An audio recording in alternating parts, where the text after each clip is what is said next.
to thank all of you for testifying. I particularly want to thank the chairman for his focus on rural America, because quite frankly, we're in need of some attention. And I am sure that many of the folks on this committee, if not all of you, saw Chairman Pai's announcement yesterday on 5G in rural America. $9 billion to build 5G infrastructure in rural America.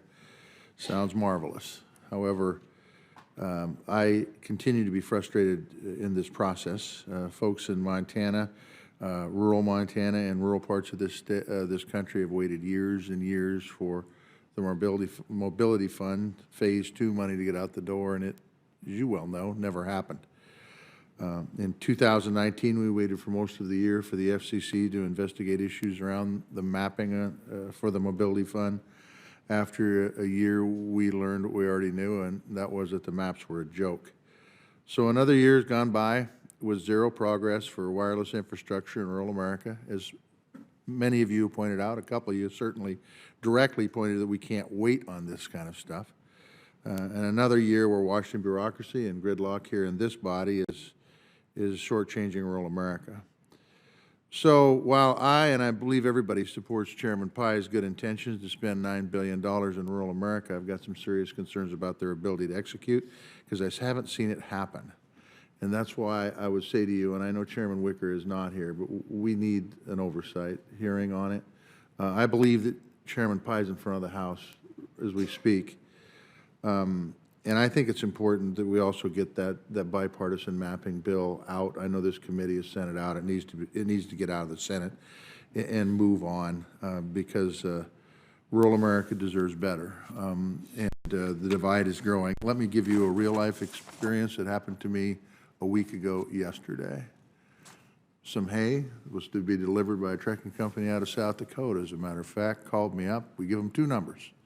We give them the cell number, because when I'm on the farm, cell doesn't work too good, and we give them the landline number, because when I'm, of course, off the farm, we need to have the cell phone. They called me up, said, want to load up a semi-load of hay. Great. Froze the night before. We had no snow. Perfect. I'm there on the farm. We can load it up. We didn't get the call. They called the cell number on the farm. Now, I don't know why. I don't know if it was the time of year. I don't know if it was because the moon was in the wrong spot. I don't know if it was because my pickup was parked in the wrong spot in the yard. But I don't get calls seldom when I'm on the farm. We happened to be going to town to get some Thanksgiving goodies, and picked up the message an hour and a half after they dropped it off. I called them up, and of course they had a load from somewhere else, and I lost that opportunity to market. That's the kind of disadvantage we're put into in rural America. So my question, you guys know that. I mean, you know that. I mean, you know things aren't exactly cherry in rural America when it comes to 5G. So there's a potential to get some money from this public auction. But what else do we need to do to make sure that this is a priority? I've heard all of you speak about it in some form or another. And I agree with Jonathan Adelstein when he said, infrastructure, without infrastructure, spectrum is just theoretical, and that's a fact. If we don't do something with it, it ain't going to happen. And all those advantages we get with it are history. So could you just very briefly tell me, if you were in my shoes, in one sentence, what would you do? Who wants to go first? Mayor? And if you'd say we've already done enough, go ahead. I wouldn't agree with that, but go ahead. Well, your story rings true, and you know, you're preaching the choir. But I'll give you my story, and that was I tried to get a lift on the way over here, and I couldn't get a connection from 4 blocks away because of the buildings, and I ended up flagging down a guy who gave me a lift, or I would have been late. And so similar story, but on a very different situation. But I hear the stories like you're talking about with rural challenges all the time. Yeah. I think that's why. Because we don't have 4G, 3G, 2G, 1G, we got Right. no G. I think that's why I'm kind of bullish on the fixed wireless solutions that the C-band would allow, because that will improve some of those rural wireless access issues. But there has to be money involved. As Schatz already pointed out, the cost flow doesn't happen yet. It may never happen. I mean, we had an REA set up because the companies would not electrify rural America, so we set up a program to do that. Mr. Bergman.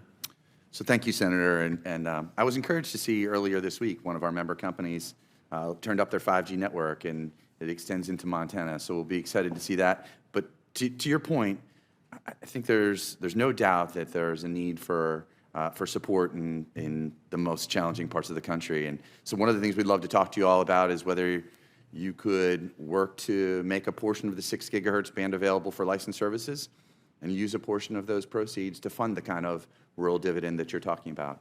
We're certainly supportive of the efforts that the FCC announced yesterday, and agree with you, would like to see it move faster rather than slower. Yeah.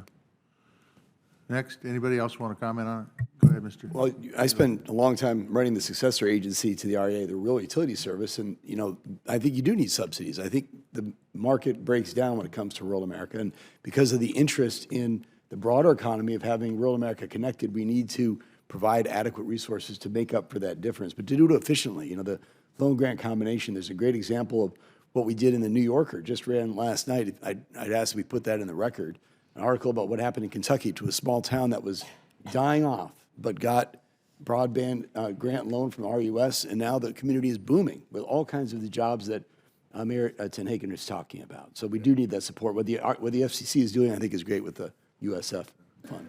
I just, real quick, and I know one more time, the point you just made about those rural communities, there are so many negatives that impact rural America right now. I think the positive one that's out there is broadband connectivity, high-speed internet. And if you get that, that means you don't have to live in New York City.